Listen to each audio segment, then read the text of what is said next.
இங்க போடுறா பாதாம் கேசரி.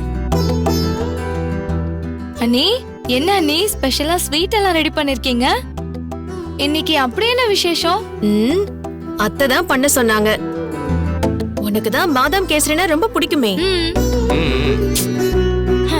என்னமோ அம்மா எனக்குன்னு பண்ண சொன்ன மாதிரி சொல்றீங்க. ஏண்டி, உனக்குன்னு நான் இது வரைக்கும் எதுவும் பண்ணதே இல்லையா? அதெல்லாம் ஒரு காலத்துல பண்ணீங்க. இப்பெல்லாம் எங்க என்ன கண்டுக்கிறதே இல்லையே. அப்படியெல்லாம் சொல்லாத. நீ தானே என்னோட கடைக்குட்டி. சரி, இனிமே உனக்கு என்ன வேணுமோ கேளு, நான் பண்ணி தரேன். சீதா, வெளியே ஏதோ மழை பெய்யற மாதிரி சத்தம் கேக்குது. உனக்கு கேக்குதா? இல்லையேங்க. எனக்கு கேக்குதுடா, எனக்கு கேக்குது, நல்லா கேக்குது. ஆனா வழக்கமா வர இடி மின்னல் எதுவுமே இல்லாம அமைதியா நிசப்தமா பெய்யுதே, அது எப்படிக்கா? அதென்ன? போதும் போதும், பேசாம சாப்பிடு.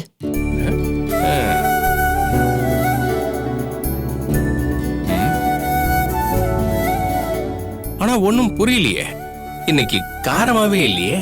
டேய், கேசரி எப்படிடா காரமா இருக்கும்? ஒழுங்கா சாப்பிடு. ஆமல்ல? ஓகே. சீதா, அத்தை எதுக்காக நான் கேசரி பண்ண சொன்னேன்னு நீ கேட்டல? உங்க எல்லாருக்கும் ஒரு நல்ல செய்தி சொல்லணும், அதுக்காக தான். என்ன நல்ல செய்தி அத்தை?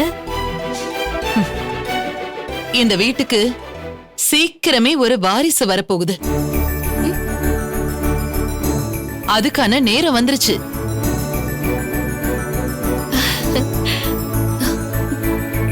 சீதாக்கா, உங்களுக்கு தான் குழந்தை பிறக்க போகுதுன்னு சொல்றாங்க.